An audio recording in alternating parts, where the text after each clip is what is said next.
I just come out of a climate briefing regarding the Green Climate Fund, and we'd like to share some of the insights. It is Tuesday afternoon, and things are heating up here in Durban.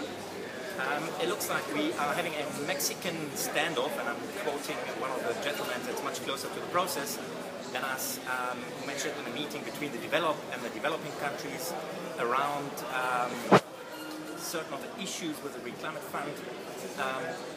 I think one of the things that the Transitional Committee is trying to achieve at the moment is balancing between the developed and the developing countries to get to the end of the week to a result, because it has been it's largely agreed that the Green Climate Fund needs to be successful for Durban to be some sort of success. But some of the points that might be of interest to everyone out there is an interesting piece of information. The Green Climate Fund is not going to be a 100 billion fund by 2020 as has been reported so far. The fund itself will be much smaller, and there is no clear indication as to the size of the fund, but we're going to see that about balance is to be raised from other donor countries such as cash-rich countries, for instance China, or even the private sector is looked at in leveraging some of the capital into the climate finance area.